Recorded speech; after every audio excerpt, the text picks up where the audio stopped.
यं ब्रह्मा वरुणेन्द्र रुद्रमरुत स्तुन्वन्ति दिव्यैस्तवै वेदै साङ्गपदक्रमोपनिषदै गायन्ति यं सामगा ध्यानावस्थिततद्गतेन मनसा पश्यन्ति यं योगिनो यस्यान्तं न विदुषुरासुरगणा देवाय तस्मै नमः। श्रीमच्चन्दनचर्चितो ज्वलवपु शुक्लाम्बरा माल्लिका मालाङ्कृतकुण्डला प्रविलसन् मुक्तावली शोभिता सर्वज्ञाननिदानपुस्तकधरा रुद्राक्षमालाधरा वाग्देवी वदनाम्बुजे वसतु मे त्रैलोक्यमाता चिरं। मूकं करोति वाचालं पङ्गुलङ्घयते गिरिं यत्कृपातमहं वन्दे परमानन्दमाधवं। नमो भगवते तस्मै व्यासाय अमिततेजसे यस्य प्रसादाद् वक्ष्यामि नारायणकथामिमां। नारायणं नमस्कृत्य नरं चैव नरोत्तमं देवीं सरस्वतीं व्यासं ततो जयमुदीरयेत् ततो जयमुदीरयेत्।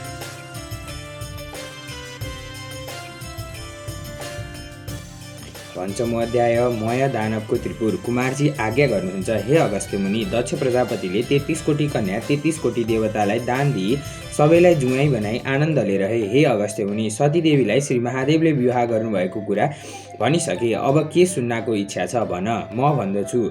यो सुनि अगस्त्य मुनि बिन्ती गर्छन्, हे कुमार, त्रिपुरासुरले कसको तपस्या गर्यो, श्री महादेवले त्यसलाई कसरी भस्म गर्नुभयो, त्यो सब मलाई आज्ञा गर्नुहोस् भन्दा कुमार आज्ञा गर्नुहुन्छ, हे मुनिवर। अब अघि जब भगवान विष्णुले हिरण्याक्षलाई मार्नुभयो तब सम्पूर्ण दैत्य साह्रै दुखी भई पीर मान्न लागे। अनि मय नामको दैत्यले बडो पीर मानी मनमा विचार गर्न लाग्यो। कामदेव नहुँदा जस्ती रति थिइन् त्यस्तै त्यो दैत्यको राजा मय पनि भयो। अनि मनमा के सुर चढ्यो र अरू दुई दैत्य तारकाक्ष र विद्युत प्रभ नाउँ गरेका आफ्ना साथीका साथ त्यो मय अघोरको तपस्या गर्न लाग्यो। ती दैत्य माघ पुसको टिप्पा लिने जाडाभरि हिमालयमा गई बस्दथे। जेठ वैशाखको टन्टलापुर घाममा पञ्चाग्नि तापी तपस्या गर्दथे। मुसलधारे पानीमा बिना छप्पर चौरमा बसी तपस्या गर्दथे। यस्तै किसिमले तपस्या गर्दा गर्दा तिनीहरूले दिव्य 10,000 वर्ष बिताए। ती दैत्यका जिउमा केवल छाला र हाड मात्र बाँकी रह्यो। फेरि ठुलो सुखदेखि पनि ठगिए। तैपनि तिनीहरू सूर्य समान तेजस्वी देखिन लागे र तिनका तपस्यादेखि ब्रह्माजी प्रत्यक्ष भएर भन्न लाग्नुभयो, हे दैत्य हो, तिमीहरू दैत्यमा श्रेष्ठ छौ। तिमीहरूको मनमा जे इच्छा छ त्यो वर माग, म दिन्छु। यस्तो सुनेर खाली घुँडाले मात्र भूमिमा टेकी हात जोडी बिन्ती गरे, हे ब्रह्माजी, हजुर हामीदेखि प्रसन्न हुनुहुन्छ भने हामीलाई अवध्यत्व कसैले मार्न नसक्ने वरदान दिनुहोस्। हाम्रो बल पराक्रम पनि ठुलो होस्। फेरि विमान जस्तो जुन म सुन्दर 3वटा पुर सहर बनाउनेछु त्यसमा मानिसहरू जान नसकुन्। कसै गरे पनि हाम्रो मृत्यु नहोस्। हामी ठुला बलवान पराक्रमी हौँ, यस्तो वर दिनुहोस्। यसरी वरदान मागेको सुनि ब्रह्माजी आज्ञा गर्नुहुन्छ, हे दानव श्रेष्ठ, त्यस्तो अवध्यत्य कसैले मार्न नसक्ने वर दिन म सक्दिनँ। कसै गरे पनि नमर्ने वर छोडी अर्को वर माग, म दिन सक्छु, त्यसमा फरक नमान। यसरी ब्रह्माजीबाट आज्ञा भएको सुनि मय दैत्य फेरि भन्दछ, हे प्रभु, अघि मैले बिन्ती गरे जति कुरा सबै होस्। मृत्युका हकलाई ती मैले बनाएका पुर 3वटा एकै ठाउँमा रहने छैनन्। जब 10,000 वर्ष पुरा होला तब ती 3 पुर आधा निमेष पर मात्र एकै ठाउँमा जोडिउन्। त्यस आधा निमेषभित्र एक बाणले ती 3 पुर जो नाश गर्न सक्छ त्यही वीर हामीलाई मार्न समर्थ होस्। त्यसमा मयको यस्तो वचन सुनि तथास्तु, जस्तो भन्यो त्यस्तै होस् भनी ब्रह्माजी सत्यलोक जानुभयो। अनि त्यस मय दानवले पनि जगतको नाश गर्नको निमित्त आदि कल्पमा 3 पुर रच्यो। ती 3 पुरमा पहिलो पुर चाहिँ फलामको, दोस्रो चाँदीको, तेस्रो सुनको बनायो। 3 पुर टहटह जुन लाग्नाले अति शीतल थिए। ठाउँ ठाउँमा रङ्गबिरङ्गका आँखी झ्यालहरू बनेका थिए।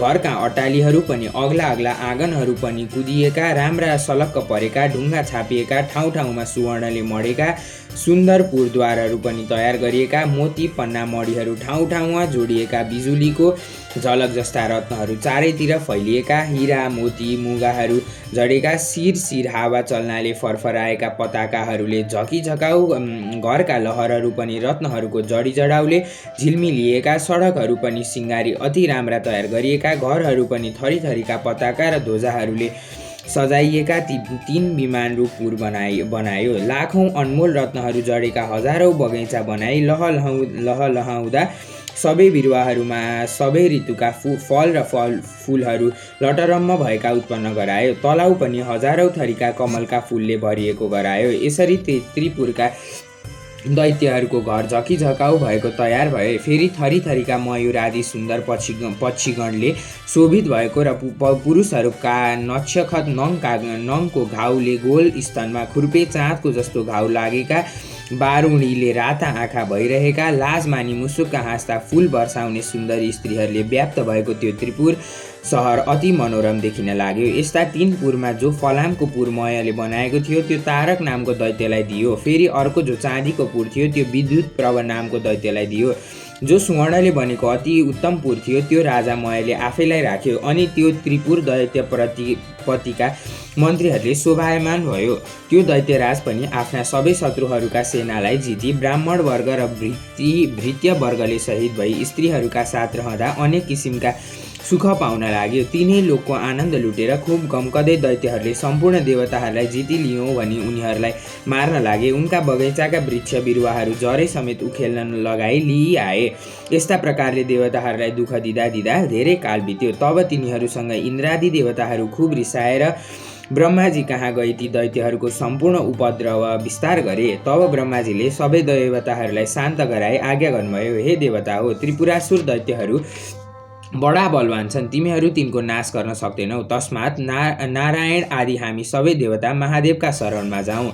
उनै महादेव नै हाम्रा गति छन्। उनै महादेवले हामीहरूका शत्रु दैत्यहरूको नाश गर्नेछन्। यस्तो ब्रह्माजीको आज्ञा सुनि हस भनी सूर्य, इन्द्र, वायु, अग्नि आदि सबले ब्रह्माजीलाई साथ लिए कैलाश गएर महादेवको दर्शन गरी अनेक प्रकारसँग स्तुति गर्न लागे। हे त्रिलोकेश, हे पिनाकधारिन, हे चन्द्रमौले, हे अमित पराक्रमिन, तपाईलाई कोटि कोटि नमस्कार छ। चन्द्रमाले प्रकाशमान भएका उत्तम जटाधारी हे चन्द्रशेखर, हे त्रिलोकदेव, हे पिनाक पाडे, तपाईलाई कोटि कोटि नमस्कार छ। अति तिखो धार भएको बन्चरो लिने, त्रिशूल लिने, नन्दीलाई वरदान दिने, जगतलाई शरण दिने, देवताका पनि देवता, यस्ता तपाईलाई कोटि कोटि नमस्कार छ। सधैँ प्रसन्न भई वरदान दिने, पर्वतका मालिक, हिमालयमा बस्ने हे कैलाशवासिन, यस्ता तपाईलाई कोटि कोटि नमस्कार छ। विरक्तहरूले ध्यान गरिएका, सधैँ धर्ममा रहेका, दिशाको नै वस्त्र लगाउने, भक्तलाई वर दिने, जगतको सम्पत्ति तुच्छ मान्ने, जगतका धाता विधाता,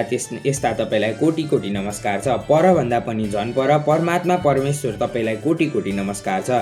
चन्द्र, सूर्य, इन्द्र, अग्नि, ब्रह्मादि देवताको पनि पालन र सृष्टि गर्ने, यस्ता तपाईलाई कोटि कोटि नमस्कार छ। चन्द्र, सूर्य, वायु, अग्नि, जल, आकाश यिनको रचना गर्ने, यस्ता तपाईलाई कोटि कोटि नमस्कार छ। दक्षको यज्ञ विध्वंस गर्ने, पुषाको दाँत भाँचिदिने, कामदेवलाई भस्म गर्ने, यस्ता तपाईलाई कोटि कोटि नमस्कार छ। हे पुरुषोत्तम, हे सौम्य, हे वपुष्मन, हे महादेव, सब जगतको सृष्टि स्थिति संहार गर्ने, यस्ता तपाईलाई कोटि कोटि नमस्कार छ। सुर असुरलाई पनि उत्पन्न गर्ने, यज्ञहरूको उत्पत्ति गर्ने, हे नीलकण्ठ, हे शिखण्डी, तपाईलाई कोटि कोटि नमस्कार छ। सधैँ शमशानमा बस्ने, सबै दैत्यको नाश गर्ने, मोह छुटाउने, अज्ञानको ध्वंस गर्ने, यस्ता तपाईलाई कोटि कोटि नमस्कार छ। सबै मोक्षरूप वरदान दिने, सबै अमृत स्वरूप पर्वत पुत्री पार्वतीका भर्ता कुमारका पिता, यस्ता तपाईलाई कोटि कोटि नमस्कार छ। हे विश्वेश्वर, हे वरदाता, हे चण्डीश्वर, हे योगेश्वर, हे सर्व, हे रुद्र, हे भीम, हे शम्भु, हे ईश्वर, हामीसँग प्रसन्न हुनुहोस्, हजुरलाई कोटि कोटि नमस्कार छ भनी देवताहरूले स्तुति गरेको सुनि प्रसन्न भई तिनको इच्छा जानी श्री महादेवले आज्ञा गर्नुभयो, हे देवता हो, जो वर माग्छौ माग, मबाट नपाइएला भन्ने केही छैन, म सबै कुरा दिन्छु, लोकमा मैले दिन नसक्ने कुरा केही छैन। यस्तो आज्ञा भएपछि सम्पूर्ण देवताहरू बिन्ती गर्दछन्, हे प्रभु, ब्रह्माजीको वरदानले उम्लेका मय आदि दैत्यगणले हाम्रा उर्वशी आदि अप्सराहरू बल जफत लुटे, सबै बगैँचाका उत्तम उत्तम बिरुवाहरू पनि लुटी बगैँचा लथालिङ्ग भत्ताभुङ उत्तुङ्ग पारे। सबै देवतालाई दल भन्दै हामीलाई दुःख दिन्छन्, हे भगवान, ती दैत्यलाई मार्न ब्रह्माको पनि तागत छैन, विष्णुको पनि खुपी छैन। हे करुणामय, अब कसो गर्ने, जसरी देवताहरूको जय हुन्छ त्यो वरदान बक्सनुहोस् भनी स्तुति गरेपछि श्री महादेवले प्रसन्न भई देवताहरूलाई भन्नुभयो, हे देवता हो, तिमीहरूले मेरो 11 अंश धारण गरी रुद्र तेजोमय रूप भई दानवहरूलाई नष्ट गर। यति शिवजीले आज्ञा भएपछि देवताहरू फेरि बिन्ती गर्दछन्, हे भगवान, हामी हजुरका तेजको सहस्त्रांशको 1 अंश 1000 भागको 1 भाग पनि धारण गर्न सक्दैनौँ। माहेश्वर तेज धारण गर्न त के कुरा, हेर्ने पनि हाम्रो सामर्थ्य छैन। हे भगवान, हामी जित्न सक्दैनौँ। हे भगवान, आफैले त्रिपुरासुरलाई मारिबक्सनुहोस्। तिनलाई ब्रह्माजीबाट वरदान मिलेको छ कि दिव्य 10,000 वर्ष बितेपछि मात्र तीन पुरको आधा निमेषसम्म भेट हुनेछ। त्यति आधा निमेषभित्र एक बाणले त्यो त्रिपुर जसले भस्म गर्ला, त्यसैबाट तिमीहरूको मरण हुनेछ। यस्तो वर पाएका दैत्यहरूको नाश गर्न हाम्रो सामर्थ्य छैन। हे प्रभु, हामी उप प्रसन्न हुनुहोस्, त्यस त्रिपुरासुरको नाश गरी बक्सनुहोस्। यसरी अनेक स्तुति गर्ने खिन्न चित्त भएका देवताहरूलाई आश्वासन दिँदै महादेवबाट आज्ञा भयो, हे देवता हो, यदि त्रिपुर त्यस्तो दुर्भेद्य छ भने तपाईँहरूका निमित्त म आफै एक बाणले ती तीनै पुर भस्म गरिदिनेछु। त्यो त्रिपुरासुरको नाश रथमा बसेर गर्नुपर्नेछ। त्यस बखत दैत्यले रक्षा गरिएको त्यो त्रिपुरसित लड्दा मेरो बल थामी नसक्नुहुनेछ।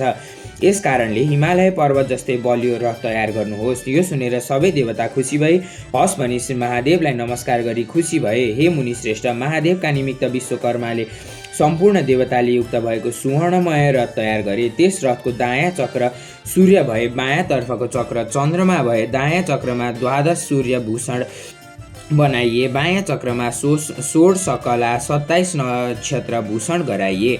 6 ऋतु पनि रथको दायाँ बायाँतिर राखिए। त्यस रथको गजुर आकाश बनाइयो। पाङ्ग्रो अड्याउने दण्ड मन्दर पर्वतको बनाइयो। अस्ताचल र उदयाचल यी 2 पर्वत पाङ्ग्राका चुकुल गराइए। अयन संवत्सर रथको वेग भए। 4 समुद्र रथका 4 कुण्डलिका भए। गङ्गादि सबै तीर्थहरू रङ्ग बिरङ्गका गहना कपडाले ठाटिएर स्त्री रूप भएर हातमा चमरली त्यस रथमा रहे। लगाम पक्री हाक्ने सारथी ब्रह्मा भए। ब्रह्मा स्वरूप ओंकारको कोर्रा बनाए। विन्ध्य पर्वतको छाता बनाए। चित्रकुटाचल त्यसको पार्श्व दण्ड बनाइयो। सुमेरु पर्वतको धनु बनाए। शेषनाग धनुको ताँदो भए। सरस्वती देवी घण्टा भइन्। साक्षात नारायण भगवान विष्णु अग्निबाणको टुप्पो भए। 4 वेद रथका 4 घोडा भए। तारागणहरू घोडाका गहना भए। यसरी त्यो धनु बाणले सहित भएको रथ तयार भएपछि भगवान शङ्कर पृथ्वी र आकाश कपाउँदै त्यसमा चढ्नुभयो। उहाँपछि शिवका नन्दी शङ्कुपूर्ण चण्डेश्वर गणेश्वर योगाक्षी सबै पार्षद त्रिशूल पट्टिस हातमा लिएका थरीथरीका शस्त्र चलाउन जानेका थरीथरीका शङ्ख भेरी मृदङ्ग बजाउँदै महादेवका उप चित्र विचित्र पुष्पहरूको वर्षा गर्न लागे। त्यो तेज थाम्न नसकी सबै देवताहरू लट्ठिए। महादेवले देवताहरू त्यसरी लट्ठिएको जानी आफ्नो तेज खिची केही शान्त पार्नुभयो र देवताहरूले त्यो तेज अलि थाम्न सके। उहाँपछि हे मुनि श्रेष्ठ, उसै बेला नारदजी दैत्यहरू कहाँ गए भने महादेव देवताहरूको स्तुतिदेखि प्रसन्न भई तिमीहरूलाई मार्न भनी आउन लागे। अब तिमीहरूको जस्तो इच्छा हुन्छ सोही गर, नत्र तिमीहरूको सत्यानाश हुनेछ। यस्तो नारदले भनेको सुनेर मयले आफ्ना साथी तारकाक्ष र विद्युन्माली आदि सबै दैत्यगणलाई त्यो कुरा सुनायो। तब दैत्यगणमा श्रेष्ठ तारकले भन्यो, हे राजन, किन चिन्ता गर्नुहुन्छ? वास्तवमा देवताहरूलाई मार्न सकिन्छ। यो त्रिपुर भेदन गर्न कसको सामर्थ्य छ र? देवता यक्ष गन्धर्व किन्नर सबै मिली आए पनि यो त्रिपुर अभेद्य छ। फेरि साम दाम दण्डभेद आदि नीति छन्।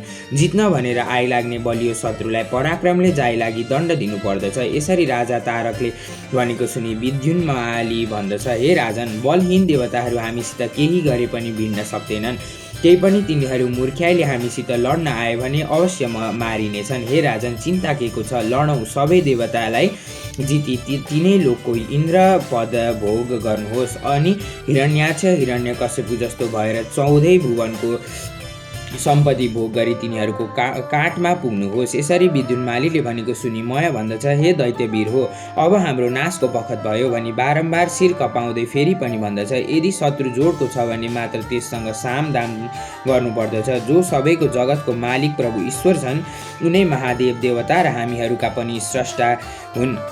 उनै आज हामीलाई मार्न स्वयं आउँछन् भने अब केही उपाय छैन, खालि उनै महादेवका शरण परौँ र प्रणाम गरौँ। मेरो यही विचार छ। यदि अब हामीले ठुला बनेर महादेवसँग भिडेर युद्ध गऱ्यौँ भने अवश्य उनले हेर्नासाथ भस्म हुनेछौँ। ब्रह्मादि देवता पनि साना भई जसका शरण पर्दछन्, आज उनै भगवान् महादेव हामीलाई संहार गर्न आउनुभयो भने हाम्रो केही लाग्दैन। जो छिनैमा जगतको सृष्टि स्थिति र संहार गर्न समर्थ छन्, जो मुक्तिदाता हुन्, उस्ता श्री महादेवसँग हामीहरू कसरी भिड्न सकौँला। हाम्रो विधिहीन तपस्याले के हुन्छ र त्यसमा पनि तिमीहरूले कति समयसम्म भोग गर्यौ। यस कारणले म भन्दछु, हे भाइ हो, तिमीहरू सबैलाई कालले कुटकुट्याएको छ र युद्ध गर्न भनी तम्सिएका छौ। यस्तो मयले भनेको सुनि नारदले दैत्यहरूको संहार हुने चलाकी गरेर भने, महाराज, अब तिम्रो तपस्या सिद्धियो, ऐश्वर्यको भोग समाप्त भयो। सिद्धिनु त यसै पनि छ भने लडाइँमा नै मर्नु असल छ, त्यसबाट मोक्ष त पाइन्छ। यदि महादेवका हातबाट मर्यो भने उनका प्रथम गणका अधिपति हुनेछौ। शरण पर्यो भने पनि देवताको हितका निमित्त महादेवले तिमीहरूलाई नमारी छाड्ने छैनन्। फेरि यस्ता दैत्यको राजा भएर पनि कातरता गर्दछौ। कातरदेखि शिवजी प्रसन्न हुनुहुन्न, सुरदेखि मात्र प्रसन्न हुनुहुन्छ। किन नलड्नु? लड, केही गरी जित्यौ भने तिनै लोकको राज्य पनि भोग गरौला। यसरी नारद ऋषिले भनेको सुनि कालले कुटकुट्याएका तारकाक्ष्य र विदुन्माली दैत्यहरू भन्न लागे, ठीक हो महाराज, नारदजीबाट जो आज्ञा भयो त्यो बहुत ठिक छ। मयले पनि तिनको वचन सुनि अब यिनीहरूको नाश हुने बखत भएछ भन्ने जानी नारदजीबाट आज्ञा भएको साह्रै असल हो भन्यो। मयका यस्ता वचन सुनि नारद पनि बहुतै खुसी भए। मायाले ढाकेर सबै दैत्यलाई लडाई गर्नमै तत्पर गराई नारद महादेव कहाँ गए। ती दैत्यहरू पनि युद्धका निश्चय गरेर कहिले लड्न पाउला भनी थरीथरीका शस्त्र अस्त्र भिरेर तयार भए। तारकाक्ष, बल, बाणासुर र विद्युन्माली आदि सबै दैत्य राजहरू युद्ध गर्ने निश्चय गरी राजाका अगाडि आएर थरीथरीका बाजा बजाई सिंहनाद गर्न लागे। दैत्यका सेनाहरू दैत्यहरूले नै हेर्दा पनि डर लाग्दा देखिए। ऊ रथ आयो, लौ हेर, ऊ रथको ध्वजा देखियो। यसरी आफू आफूमा भन्न लागे। डरभर केही नमानी राता मुखरी थरीथरीका शस्त्र अस्त्र लिई लडाईँको निश्चय गरी जस्तै पुतलीहरू बत्तीमा हुम्बिन खोज्दछन्, त्यस्तै ती काल प्रेरित त्रिपुरवासी दैत्यहरू शिवजीको रथ कहिले आइपुग्छ भनी हेर्न लागे। उता पश्चिम सागरका शिरो भागमा रहेको रङ्ग बिरङ्गको पताका फरफराइराखेको सुमेरु पर्वत जस्तै त्रिपुर देखिन लाग्यो। नन्दीश्वर आदि गणहरूले सिंहनाद गर्न लागे। यताबाट दानवहरू पनि युद्धका लागि निस्के। चण्डेश्वर झलमलाउँदो बन्चरो हातमा लिएर मुखबाई प्रमथादि गणका अगाडि रहे। फेरि देदीप्यमान त्रिशूल हातमा लिएर शिवजीकै जस्तो पराक्रम गर्दै गणेश्वर आए। गणका अधिपति शङ्कुनायक पनि मुसल हातमा लिएर उनका पार्श्वमा गई खडा भए। नन्दी, भृङ्गी, वीरभद्र आदि सबै गण वज्र, त्रिशूल, गदा, परिघ लिएर युद्धका निमित्त अघि सरे। दैत्यगण पनि महादेवको रथ आएको देखि युद्ध गर्न भनी थरीथरीका हतियार हातमा लिई निस्केर गणहरूसँग साह्रै रिसले युद्ध गर्न लागे।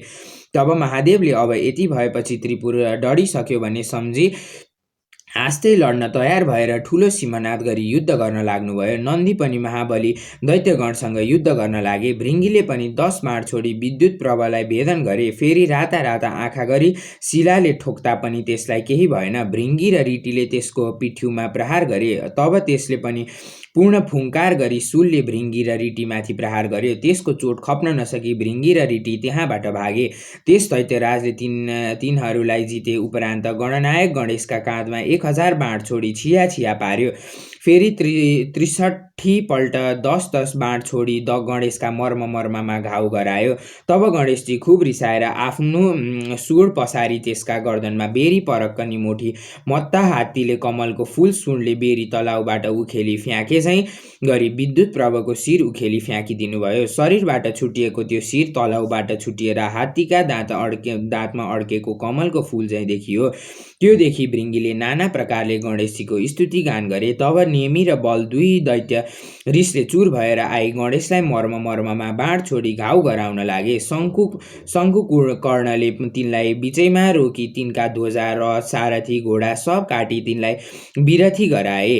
तब ती दुईटा दैत्य पनि झट्ट अर्को रथमा चढेर आए। ती चण्डेश्वर गणनायकका मर्ममा हजारौं बाण अनि घाउ गराउन लागे। तब ती गणेश्वरले पनि रिसले राता राता आँखा पारी भयङ्कर मुसलको प्रहार गरी दुवैलाई यमराज कहाँ पुर्याइदिनु भयो।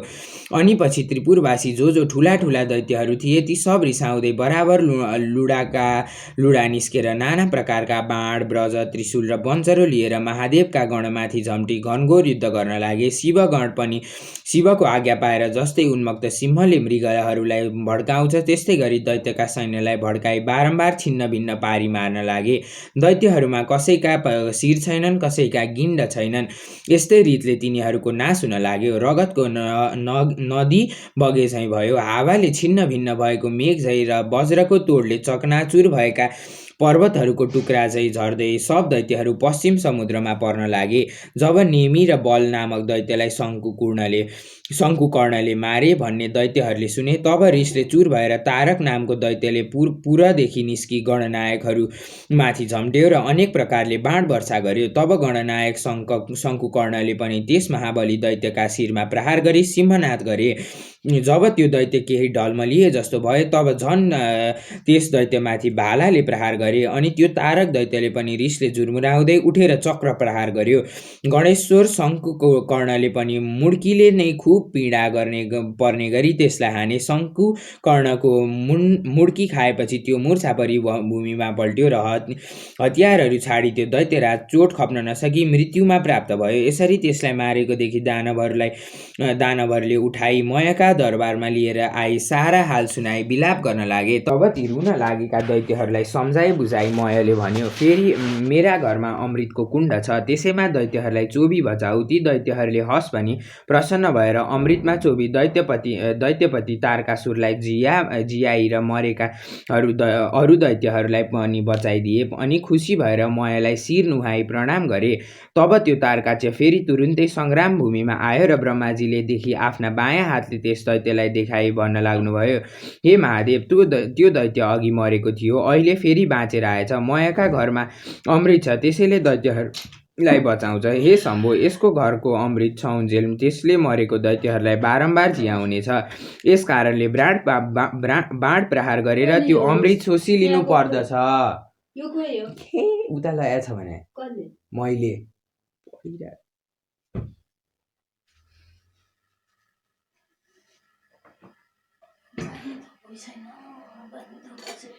हे शम्भो, यसको घरमा अमृत छौन्जेल त्यसले मरेका दैत्यहरूलाई बारम्बार जियाउनेछ। यस कारणले बाण प्रहार गरेर त्यो अमृत सोसिलिनु पर्छ।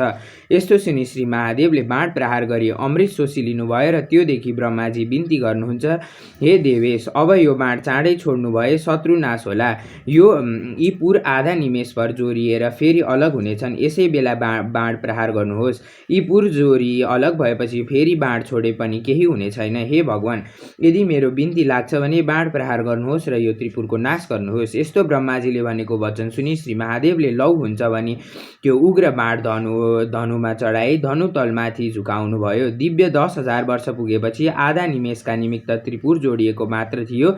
महादेवले आफ्ना योग बलले त्यस बखत सारा जगत निश्चल गराउनु भयो र उहाँ पछि जसको टुप्पामा अग्नि र चन्द्रमा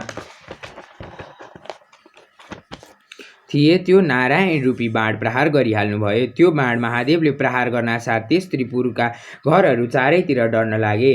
बाबैनी, अब लौ मरे नि, यस्तो चिच्याएको मात्र सुनिन थाल्यो। तब महादेवले नन्दीलाई डाकी हराउनु भयो, हे नन्दी, तिमी चाँडो गए अग्निलाई भन, त्यो मय मेरो भक्त हो, त्यसलाई तिमीले नडराउनु। महादेवको यस्तो आज्ञा सुनि आफ्ना तपोबलले वायु तुल्य भई बाणभन्दा पनि चाँडो गरी नन्दीजी मयको घर पुगे।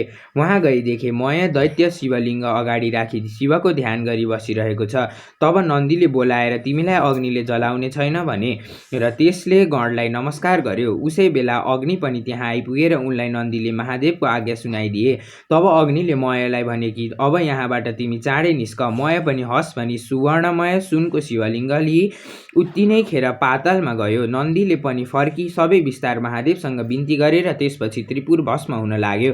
त्यसका वेदी र घर सबै भस्म भए। दैत्यहरूले खाली रोए कराएको शब्द सुनिन लाग्यो। वस्त्र खुस्केका स्त्रीहरूले पनि निस्कदै रोएको शब्द सुनिन सुनिन लाग्यो। झ्याल विमान अट्टालीहरूमा झुलेका यौवनवती मदले राता आँखा भएका आफ्ना पतिहरूका पियारी भएका स्त्रीहरू अग्निबाणले भयभीत भई जथाभावी दगुर्न लागे। जस्तै पर्वतमा रहेका किन्नरहरू व्याकुल हुन्छन् त्यस्तै कोही आफ्ना पतिलाई आकुल भई अङ्कमाल गर्न लागे, कोही भाग्न लागे। बाँकी रहेका दैत्यहरू पनि आफ्ना स्त्रीहरूलाई बोकी त्रिपुरदेखि भाग्न लागे। शिवशक्ति नभएर त्यसरी दुःख पाएका गहन वस्त्र केही पनि नभएका देख्नमा पनि पर्वत जत्रा दैत्यहरू समुद्रमा खस्न लागेका देखिन थाले। जो स्त्रीगण आकुल भई समुद्रमा खसेथे, जो दानव खसेथे, तिनलाई थरीथरीका जल जन्तुले लुच्न लागे। आफ्ना पतिलाई जलमा देखि आकुल भई विलाप गर्दै अग्निमा प्रवेश गरी डढी मरेका पनि देखिन लागे। रतिका अन्त्यमा खेदित भएका फेरि कामले पनि गरी प्रियाका साथमा जाउँ भन्ने इच्छा गर्ने दैत्यहरू भार्याले सहित भई डढी धेरै भस्म भए। कोही समुद्रमा डुबी जल जन्तुका आहार भए, कोही त्यसै पिल्सी प्राणहीन भए। यसरी विष्णु अग्नि र सोममय बाणले त्रिपुर भस्म गरिदियो र त्यो सबै त्रिपुर सागरमा डुबाई फेरि त्यो बाण शिवजीको हातमा आइपुग्यो। यसरी त्रिपुर डढेपछि ब्रह्मादि सबै देवता आफआफ्ना अधिकारमा रहेर शिवजीलाई प्रणाम गरी स्तुति गर्न लागे। हे भगवान,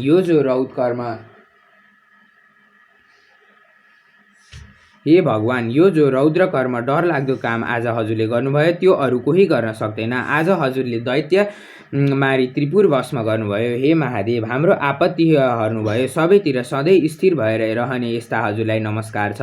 यो सुनेर महादेवबाट आज्ञा भयो। हे देवता हो, तिमीहरूलाई सधैँ पुत्रवत पालन गर्नुपर्छ। आज शत्रु मर्नाले तिमीहरूको अभिलाषा पूरा भयो। अब तिमीहरू खुसी भई आफ्ना आफ्ना धाममा जाऊ। यस्तो महादेवको आज्ञा पाएपछि शिवजीलाई प्रणाम गरी सब देवता आफ्ना आश्रममा गए। देवता गएपछि साध्यहरूबाट पुजिँदै नन्दी, भृङ्गी, भूत, प्रेत र प्रथमगणले सहित महादेव पनि कैलाशमा पाल्नुभयो।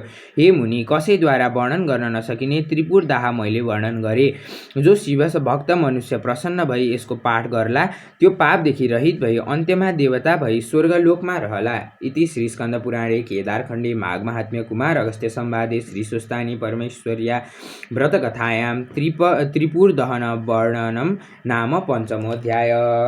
उपनयतु मङ्गलं व सकल जगन्मङ्गलालय श्रीमान दिनकर किरण निबोधित नवनलिन वेक्षण कृष्ण काले वर्षतु पर्जन्य पृथिवी सस्यशालिनी देशोऽयं क्षोभरहितो ब्राह्मणा सन्तु निर्भया अपुत्रा पुत्रिणः सन्तु पुत्रिणः सन्तु पौत्रिणः निर्धना सदना सन्तु जीवन्तु शरदां शतं तत्रैव गङ्गा यमुना च तत्र गोदावरी सिन्धु सरस्वती च तीर्थानि सर्वाणि वसन्ति तत्र यत्राच्युतो द्वारकथा प्रसंग या कुन्देन्तु तुषारहारधवलाया शुभ्रवस्त्राविता या वीणा वरदण्डमण्डितकराया श्वेतपद्मासना या ब्रह्माच्युत शङ्कर प्रभृतिभैर्देवैः सदा वन्दिता सामान पातु सरस्वतीर्भगवतीर्निशेषजाड्यापहा कायेन वाचा मनसेन्द्रियर्वा बुद्ध्यात्मना वा प्रकृति स्वभावतात् करोमि अद्य सकले परस्मै नारायणायेति समर्पयेतत्। श्री सुस्तानी परमेश्वरी नमः।